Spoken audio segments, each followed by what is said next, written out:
Hello, everyone, and welcome to Quest, a journey into true crime and the paranormal. My name is Misti Gaither, and welcome back. And I am so excited about my guest, Dale Sutherland. And we're going to learn today about past life regressions, hypnosis, and just everything else that you want to know about it. Dale, how you doing? I'm doing really well. Thank you for having me today. You are doing what's called past life regressions. Yes. All right.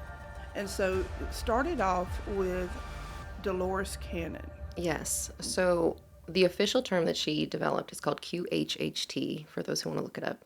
And it stands for Quantum Healing Hypnosis Technique. Past life regression is like what it is, but QHHT is the official name. If you are interested in searching for a local practitioner, you can go to DoloresCannon.com. She has a little page, search for a local person, because it is so much more powerful and healing when done in person. Now, she developed this technique, the QHHT, I think in the 1960s, and it was her belief, because she really put a lot into this, and it was her belief that this technique could heal AIDS, heart conditions, diabetes, like really major ailments.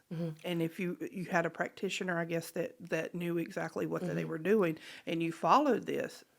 Yes. What are your thoughts on that? While it sounds very lofty, it sounds ridiculous, honestly. It follows the one truth that sometimes it's hard to accept, but the one truth is that we are able to heal ourselves. Our bodies are capable of so much more than we are aware of. And so with this method, we are accessing parts of the brain that I believe are directly responsible for things that we see in our science experience today with the placebo effect, and how we know that if you truly believe you are taking something that is healing you, the body has a miraculous way of making that possible. And so while it may be silly for some people to hear, oh, you can cure cancer, you can cure what? We have seen it in our own measurements in science, that it is possible, and that we have yet to approach the limit of what the human brain is capable of. And she found that her theory behind cancer and other disease in the body is that it's actually a manifestation of trapped emotion, negative emotion in the body, usually grief, anger, resentment, shame. And depending on where you're carrying that in your body, probably ties a lot into Eastern medicine, and how acupuncturists always believe that certain parts of the body are connected to certain emotions and things like that. I think it all ties in, and that trapped emotions, if you are constantly repressing your true emotions, not releasing them, which we are always so indoctrinated to do. I myself grew up in a home where negative emotions were not welcome. So you learn to put on brave face, put it down deep, because it's not welcome here. There's no safe space. It's more important than ever to learn to, I was just saying it earlier, you have to feel it in order to heal it. And when you aren't feeling it, like we are trained not to, you cause backup in the body. It causes mayhem. And I always like to refer to, there's this Japanese scientist, I believe his last name is Matsuo. I can't recall immediately. But I always refer his work to my clients when I talk about this, because he is doing a very simple and yet complicated study with water. And what he has done is divided up into 2 rooms. And I'm simplifying this study, but just for understanding's sake. 2 rooms, we'll call one room the good room, one room the bad room. And in each room, he's got 6 cups of water. And in each cup of water, he's written a word on the cup. And every day he goes into each room, holds the cup, says the word. The good words are like joy, love, all these things. The bad words, hate, guilt, fear, all those things. Every day he does this, and he monitors what they look like physically. Over a time, you start to notice that the negative room cups, some of them are starting to look not drinkable. Oh, wow. The good water cups seem to look fairly fine. He goes a step further, and he takes a petri dish and freezes a couple drops of each cup. And he looks at it under a microscope, and he noticed that first unique finding is that each of those word cups has a unique crystalline, like snowflake structure. So that's already interesting. And each snowflake within the petri dish is the same for each cup. So it's all of them are the same, and they're all unique per cup.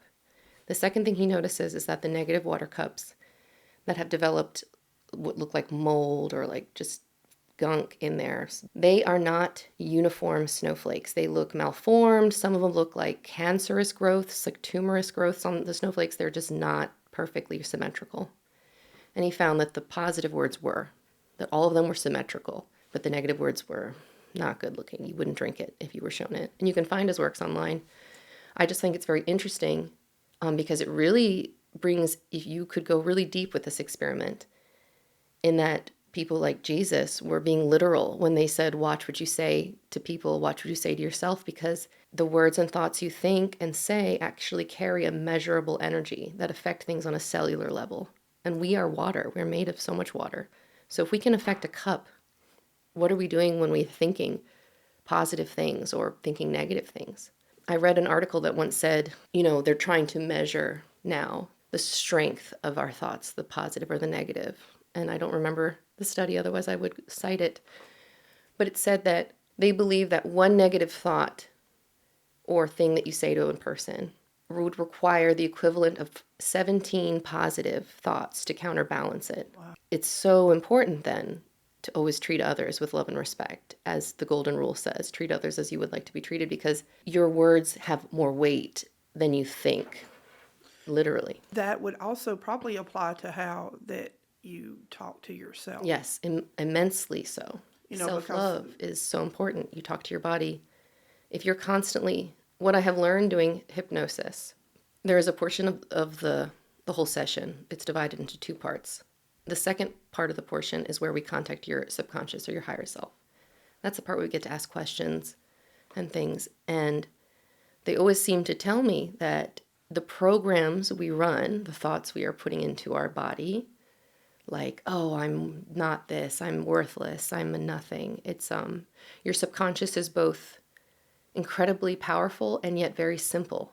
In that if you are saying, I had a client that their subconscious or a past life identity always used to tell themselves, I have to be tough, I have to be tough, I have to be tough, I have to toughen up, I have to toughen up.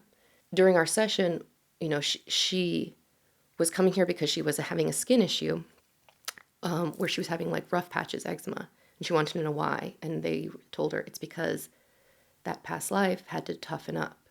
And I had to tell its subconscious, well, we don't want that program running anymore. We want a soft life, soft body, like stop running it.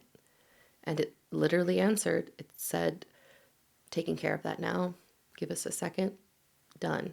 You have to believe it in order to see it, which can be hard for some people with a skeptical mind, as I used to have. But I'm telling you, I think we're so used to living in a world where we say, if I don't see it, I don't believe it. But that's not how it works here. You have to believe it in order to see it. Let's go back a little bit, and then we'll get back into to all that you do. Let's talk about, now I know that forensic science is, like you have a master's in that, and you went to University of Alabama. And so tell me how, did you go from forensic science into doing, the hypnosis, past life regression? I've only been in hypnosis for a year now. It's been a very fast-paced year, but it's been a year. Before that, I've been a dog groomer for the past 10 years. I had my own salon here in Gretna. Before that, yes, I had my master's in forensic science. That was really awesome. I wanted to work for the FBI, but life has other plans for you. And I got married to a military man. Made me have to reassess what I was going to do with my career. And so I had to be on the flow. But what led me to hypnosis the past year, well, as we all know, we all had to go through COVID and the uncertainty that brought into a lot of our lives.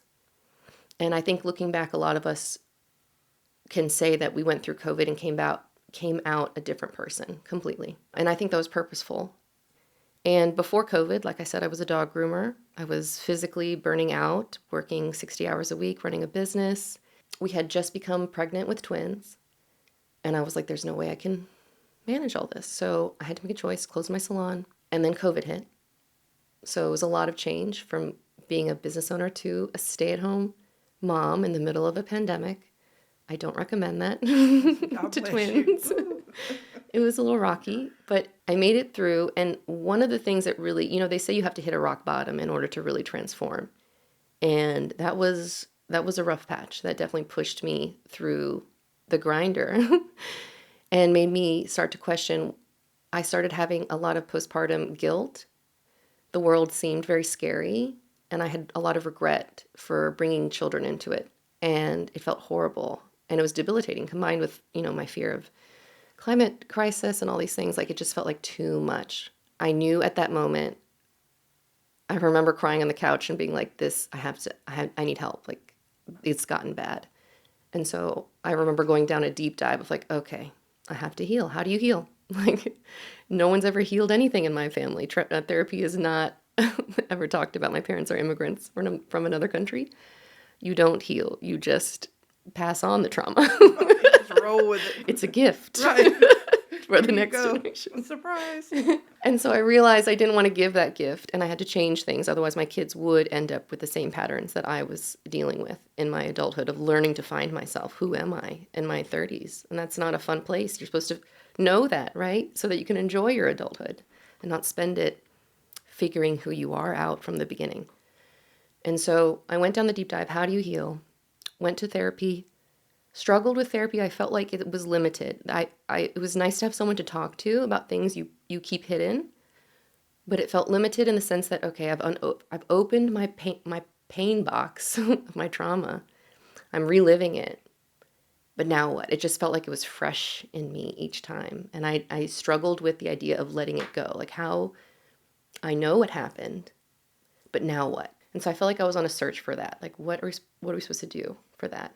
Everything online, I always say my husband likes to make fun because, Instagram became like a resource for me. Everyone on Instagram is like, you have to start with, if you want to heal, you start with inner child healing. So I was like, okay, inner child healing. What if you don't remember a lot of your childhood? Like, What do you heal from then? It felt like I had all these blank spots. I was like, I have to figure that out. And so hypnosis and Dolores Cannon kept coming up. I was starting to read her books. They really resonated with me. I just felt like I could trust what she was putting. And all of her books are really interesting because they're not written like a book. They're written like her transcripts are put on paper with her notes attached. So I love listening to them audiobook style because it's like listening to a conversation.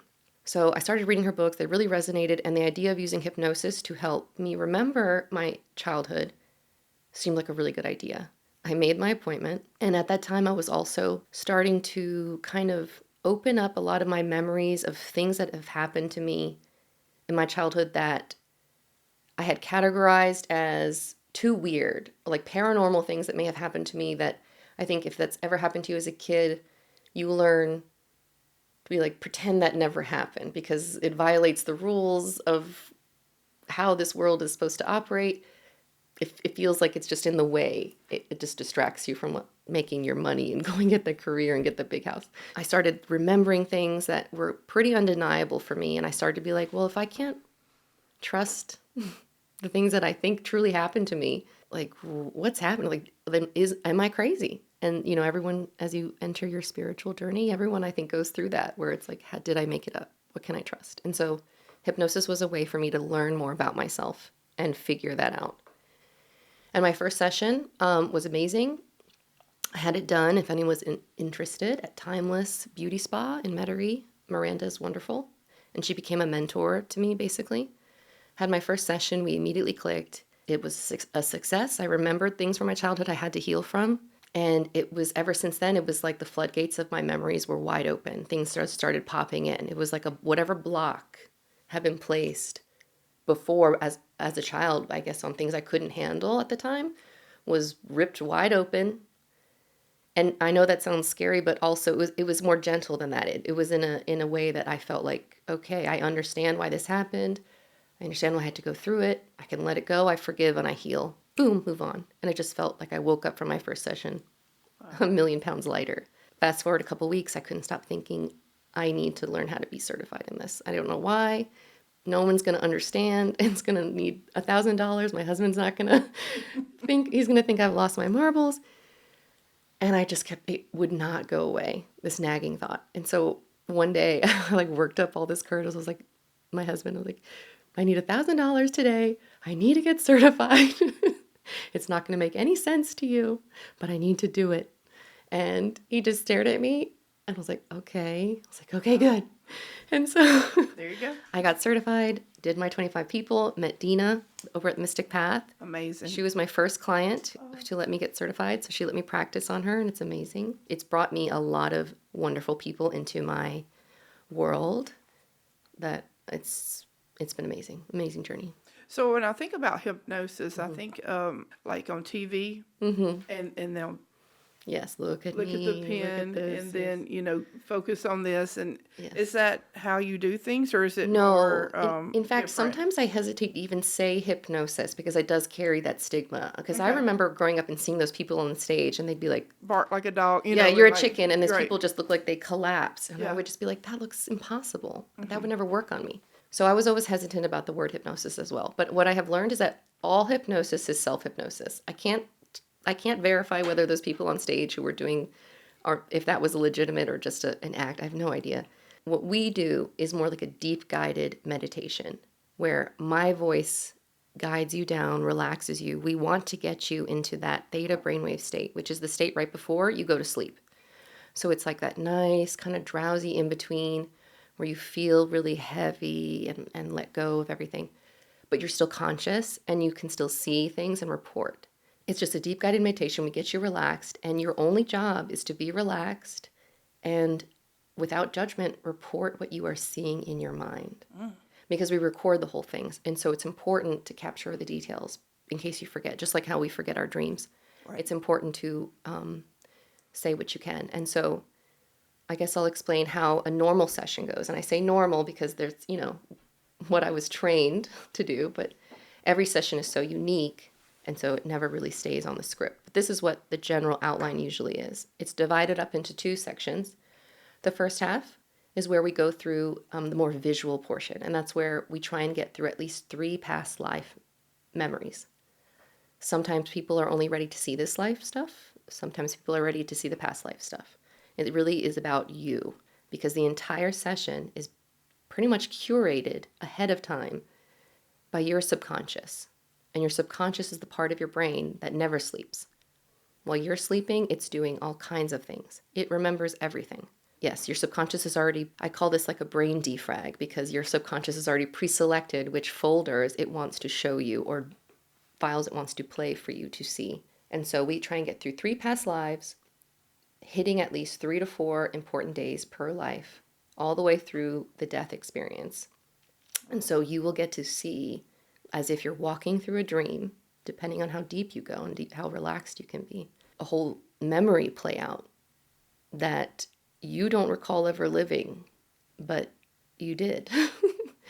And you can see so much detail. I've had people, when I ask, what are you wearing? Like, even though their eyes are closed, you'll see them moving their head around, like as if they're walking through a live memory, just laying there. They'll tell me what they're wearing, what color amulet, everything.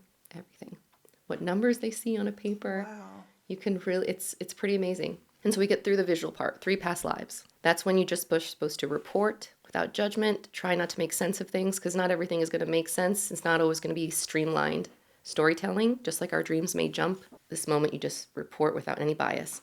The second part is where we get you a little bit more relaxed and we contact your subconscious. We bring it forth. And this part varies on person to person. Again, you're limited on how much you get out of this modality by really how much you meditate, how easily you're able to kind of click out or calm your mind, go quiet. My husband falls asleep like a light switch, and I had a feeling he was going to be really easy to hypnotize, and I was right, and it was not fair because I have difficulty myself going deep enough to really get the visuals. Well, let me ask you this. I know you don't like to refer to it as hypnosis, but would that be like what you do? Because I don't know if y'all know this or whatever, but I am overweight.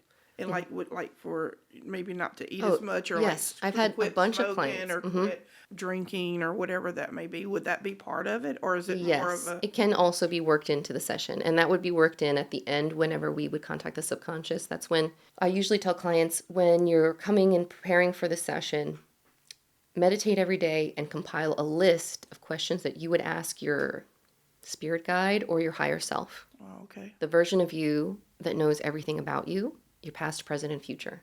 What would you ask? And that can be, have you ever thought about that? It's like, what things would you ask the version of you that knows everything about why you're here, what you're supposed to do, and how to get it done? And why do you like Mexican food And so much? yes, but what's interesting? So yes, people often will ask me, can you also help me quit smoking or Sure. quit binge eating, all these kinds of things? And yes, we can help kind of implement positive programming into the brain. We're not just unlearning the negative stuff. So we can like put in the idea of like, I want to eat healthy. But again, it's just the seed. Like you still have to water it. You have to still follow through with the positive habit forming. It just might make it a little bit easier to remember, like, this is what I really want. Your brain, your subconscious will program in, this is what you want, this is what you want. But one thing I like to do, because, I gained some weight after the babies, twin babies. And one thing I've learned when it comes to weight and how you perceive the way you look, Delulu is the Salulu. In the sense that if you are constantly saying, oh, I'm so fat, I'm so this, because I get stuck in it too. When you look in the mirror some days, you're like, oh, I don't like what I see. You cannot. You have to be like, erase that, because your subconscious is listening and it will continue the program. It does not, if you are saying, oh, I'm so fat, I'm so fat, I'm so fat, your subconscious is basically like, imagine it like an assembly line, right? It's the brains of the operation, but it tells your body everything that it needs to do based upon what you say. Your mind is the creator. What you say you want it to do. So if you're saying I'm so fat, your brain is sending out the memo to the rest of your body. We're fat, keep it fat, like this is what we are. And so Delulu is the Salulu in the sense that you have to start reprogramming how you speak to it. If you don't believe that you look great, say it anyway. God, I look so good. One thing that I always have been saying lately is, my body is becoming the perfect size. My body is becoming the perfect size.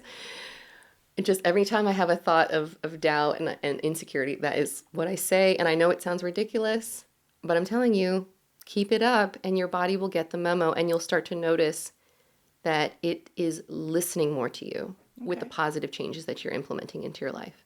I mean, they're now even discovering that you can almost lose more weight meditating than running at this point. Like, because I'm for that. I really am. And so that's a good so point. if you are having days that I have them all the time where I don't really feel like doing it today, meditate on the idea of what does your perfect body size look like?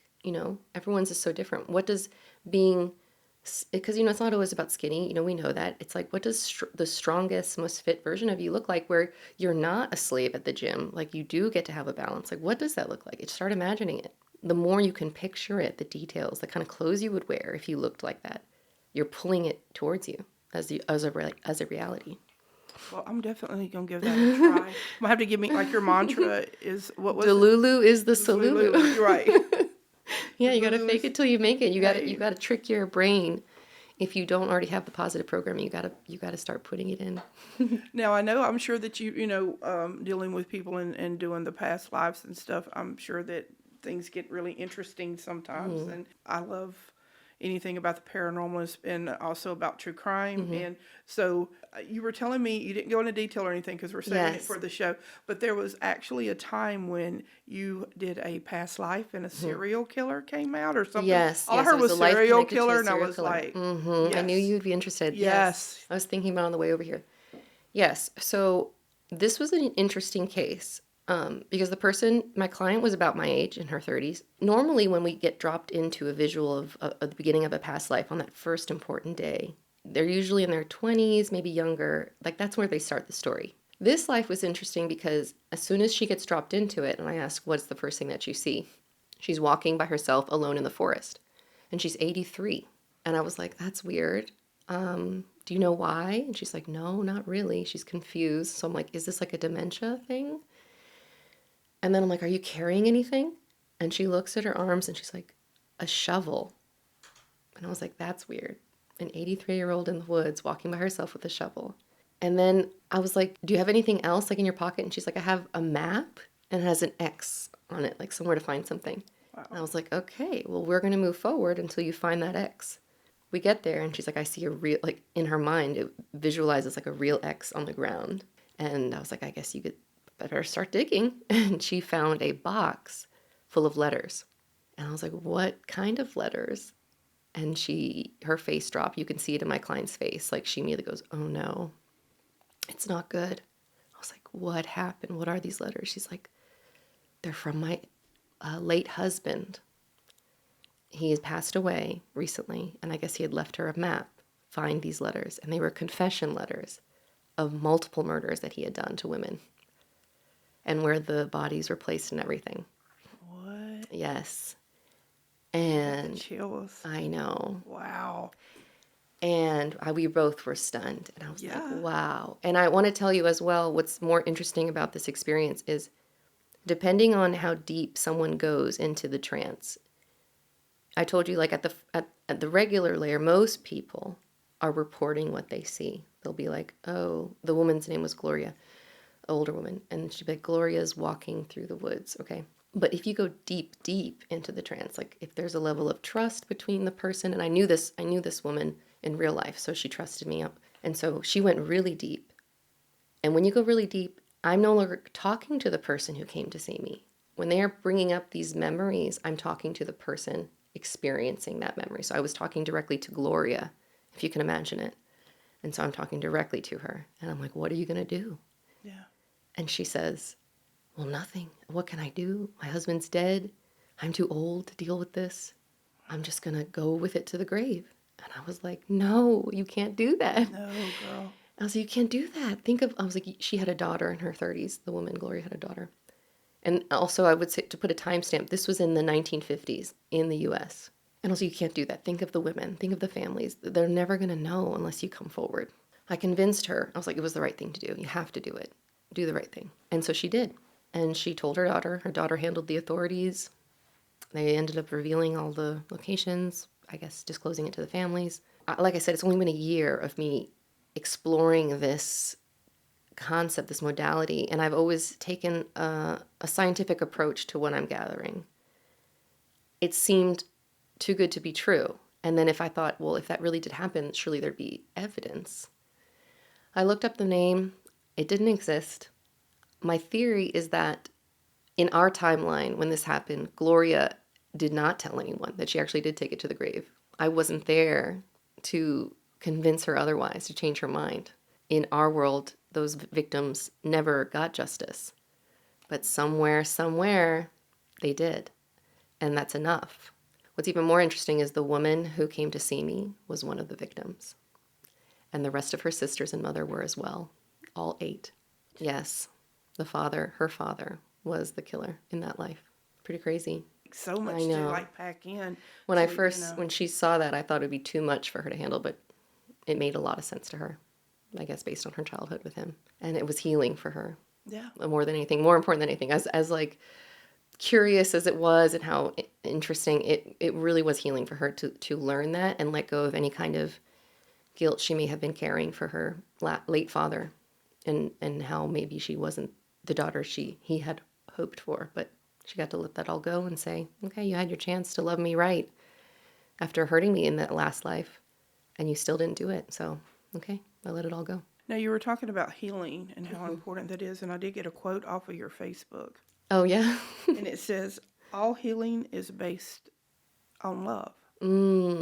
That's so true. And that, because I know that, you found this calling of yours, this gift. Yes. And, I can just tell, we've had conversations beyond the show, and I can tell that you have a deep love, a deep commitment to this. And so when you help someone heal, it's from your heart, it's from love. Yes. And that makes everything just so much better. And I mean, that is such a, about the serial killer and everything. I'm going to be thinking about that for days. I know. Trying to figure it out. Because you have that stance and it's from your heart. Yes. Operating from a place of love. Yes. I would say I'm lucky. My parents, have always instilled in me a sense of just always being honest. I've always thought my parents were very lucky. I've always seen that the right people get brought to them. They were immigrants, so it should have been a hard road, like most immigrants. Sure. My parents were very lucky. It seems like they got the right job with people who really loved them, and because they operate as well from a place of love and honesty with everyone they encounter. And so that was always instilled in me. My father is the most honest, hardworking man, and he always if you can't be anything, at least be honest. Always be honest. I know that that's valued, especially when I'm exploring these unexplored parts of people, because it's very easy to start to doubt what you're seeing, what you're experiencing in these sessions. It's our ego voice is always in there. We're like, I made that up. But I would like to believe that my research into this and me telling people, I have done this to many people, and I'm telling you, when I ask a question that your subconscious or your mind does not have the answer to, everyone says, I don't know. And that's okay. We'll ask a different question. And when they give you the answer, they get it. It's all really real. So, like when you're dealing with the past lives, and like you said, you could say whatever, but like when you have the proof is back, to back up Yes. what y'all found. I mean, that's amazing. Yes. That is something, because my husband is a complete skeptic. And sometimes that can be annoying, but I also appreciate it because I am interested in exploring this and showing people that this has some realness to it. There is truth. And so every time we get a past life that has like a military aspect to it, I'm always like, yes, because these are easier they're documented. Military has documents, and so you can look things up. And so I recently had a past life come up where someone was a World War II Navy sailor. And we got his full name. You can look him up. It's like Edward Martin. And we asked what the name of the boat he served on. It's the USS Colorado. Okay. And he did not know the name of the place that they were attacking, but it was somewhere in Asia. So I looked him up, and that boat was at a battle, I think of, I want to say Taipei or something that starts with a T. But yeah, it was really there, and he was really on it. And that was an interesting life because after one battle, he was 18. During the battle scene, he was upset, and it's interesting because I'm just talking directly to Edward, and imagine this 18-year-old sailor, and he's sort of excited to go into this battle, but he's sad that he has to stay behind on the main boat and doesn't get to go on the land boats. Well, none of those land boats come back. It was a disaster of a battle for our side, and he had this like terrible survivor's guilt. He ended up actually leaving his family, and he came from like a military legacy family, leaving it all behind, moving to Asia and staying there and becoming basically a monk. He worked in a Buddhist temple the rest of his life, just taking care of a bonsai garden, married a woman there, and just lived peacefully and never contacted his family in America again. Very interesting. That life lesson was about teaching people that you write the script completely on your life. Don't let anybody's preconceived notions about what you're supposed to do with your life ever limit you from what you are feeling called to do. Now, I know that you probably get a lot of feedback from the sessions. Yes. Yeah. What's been your favorite so far? Besides, like, my personal favorite's the serial killer one, of course. But, like, would be your favorite moment or kind My of a favorite follow-up? moment, something that has been happening more and more lately. I always tell my clients after a session, when they wake up, my favorite thing is when they first wake up from that first session, they always have the same look in their face. Their eyes are just like a little bewildered, awed, confused, but also there's this layer of like relief. It's a relief people wake up with. And that's my favorite. It's like they have no idea what they just experienced, but it felt really good and they feel better than ever. Second favorite that I always tell people when they wake up, I'm like, so what we did today was basically establish a connection to the other side, the unseen part of the world. And so you may notice, and I call it being punked by the universe. You may notice you're being punked after this, where something from the session pops up in your real world. Oh, wow. I want you to just pay attention because it almost always happens. And I had a client actually, the woman who was put down and connected to the serial killer life, she had another life pop up where that one was really unique. And it brings me to what we can talk about next. But that one was a unique life because the woman's name was Molly, okay? And Molly, that we were seeing her memories, was the child of someone who died on 9/11, okay, 9/11 flights. She's technically alive today. And I thought, that's never happened before. These are supposed to be past lives. Right. Molly's still alive now. I don't understand. What's the connection to her and the person seeing me? And her subconscious said that they will meet in real life. After that session, my client texted me that she had gone to Panera with her boyfriend. And when they were calling out an order, the first order, like she had just sat down and the order was called out for Molly. And they just kept yelling, Molly, Molly, Molly around her. And she was like, oh my goodness, Dale said this might happen. I'm like, it happens. And I mean, when I say it's been happening more and more, even in my experience, like what I've been noticing twice now, and yesterday on my birthday, it happened for the second time, where something that I was reading or watching popped up in the other person's session. For example, the first time it happened was about 6 months ago, and I had just finished reading a book. It was called Women's Wisdom, Channeled Wisdom from Lemuria. Okay, and if you don't know what Lemuria is, supposedly, and I say supposedly because not everyone believes it, but supposedly it was the civilization that predates Atlantis, if you Okay. believe Atlantis exists. It did. So, and Lemuria in the book, what I thought was really interesting, even though the title says Lemuria, what they say in the book is that the people who lived during that time actually called it Mu, M-U, the land of Mu. That we just call it Lemuria, that somehow through time, the telephone game changed it. And so I was like, that's interesting. So I'd finished that book. The next day I had this session with someone for the first time. And the first life that they dropped her into, I immediately knew it was Lemuria, based upon the readings. The frequency, I guess, of the place, the love that she was feeling, and the peace that she felt when she first laid eyes on this village, and how they coexisted peacefully with, like, primates, it sounded like. Imagine if primates, or if squirrels, we have squirrels everywhere here, like imagine if we just had gorillas and, Wow. and chimpanzees just living among us, like, and we just take care of them, they do their own thing, we live peacefully, we don't cage them. Right. And she saw this, and I immediately knew. And then she starts weeping because just witnessing the peacefulness of this place brought her to tears. And because it's just so different from how it feels in our world right now, which is so much more dense. So she's just started weeping, and I knew. I was like, I know what this place is. But she had no idea. She'd never heard of it. I asked her to tell me what the name of her land was. And she was like, Mu? Mu? We call it the land of Mu. And I was like, oh my gosh. Wow. Okay, it's real. She's really there. And so I thought, how is that possible? I just finished the book yesterday, and now it's like popping up in her mind. So I got punked. That was a universe punking me moment. Definitely got pumped. And that was a very special case, which maybe we'll get into for another time. But and then just yesterday, I had a very similar experience with a session where I had just finished watching the movie The Sword and the Stone with my children that morning. That's about Merlin and Arthur. I started my session with this woman, and the second life that got popped up was that of Arthur, King Arthur, that she got to see his entire life, if you believe it, his entire life. And it was very different than what we know on his legends. It was very cool. And he really was such a loving, he operated from such a place of love. And in fact, what they told me is that even though he's a man, he actually represented the divine feminine.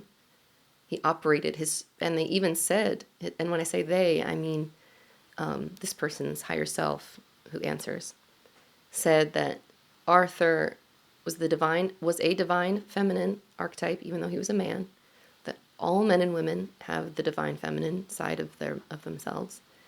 And it's actually the most powerful power that anyone has, even men. Like, if you want true power, it's actually through the feminine aspect of you, the more nurturing, the more sensitive and creative, and not the masculine, which is the doer, the destroyer sometimes. Right. Well, the hand that rocks the cradle. Right? Yes. Right. Basically, where can someone get in touch with you Okay. to book a session or something? Okay. Well, my email is daleloveshealing@gmail.com. And my name is DALE, Dale Loves Healing, with no spaces, @gmail.com.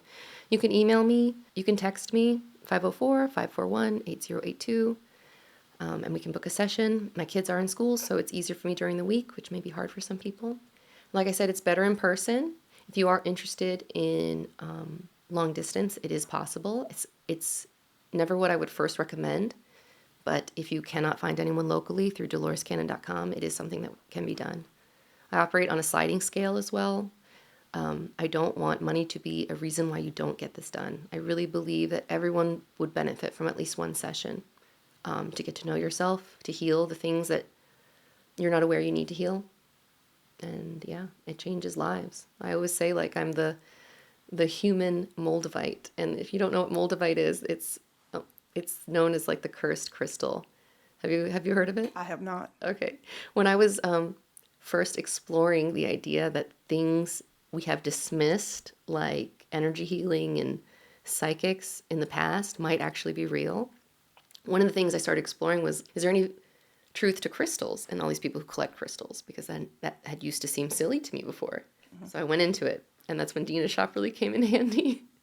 Dina owns Mystic Path in my neighborhood, and it was really popped up, feels like, for me, because I got to pick her brain and learn. She did Reiki on me for the first time, and it blew my mind because you could physically feel heat come from her hands on the places where I needed work. It was really wonderful. It changed my life. I actually first bought my first moldavite from her, and I bought that crystal the day before my first hypnosis session.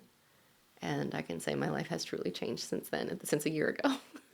I just find all of this so intriguing, and it's I'm usually all about the spirits and You're right, ghosts yeah. and and the true crime, and then when I met you and then just kind of the way that you explained everything, I could kind of relate and kind of understand what's about what's going on, and so I really appreciate you I bringing feel like that, I operate at a cross section of the spiritual and like the woo-woo and the science. And I like to think I operate where they intersect.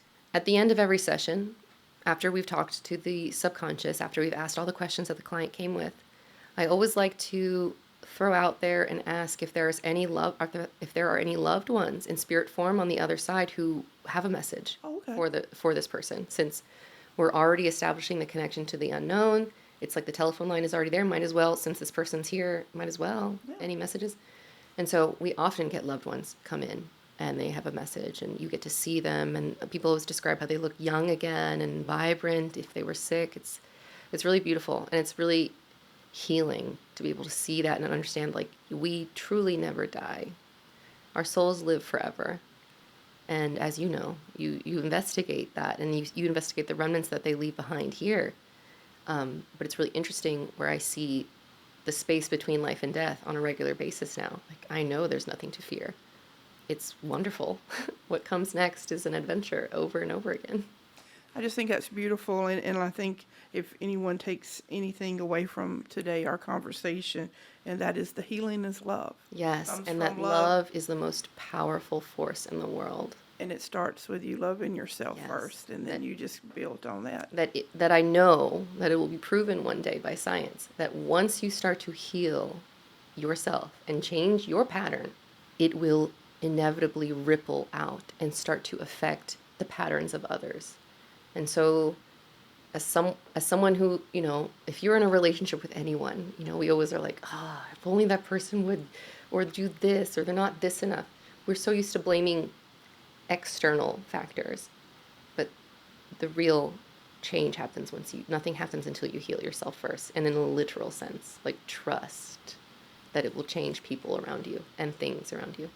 Well, I know I am looking forward to having a session, and I know the missus is too. Yes. And so we'll you'll have to come and join us again, and we can talk more about this. And I'm on my journey to find out more about the paranormal and all things, like you said. Would you say woo-woo? Woo-woo, all yes. Things woo-woo and true crime and all of that rolled into one. So I appreciate you being on the journey. A pleasure having you here today. Thank you so much. And I hope everybody joins me next week. Until then, have a good night.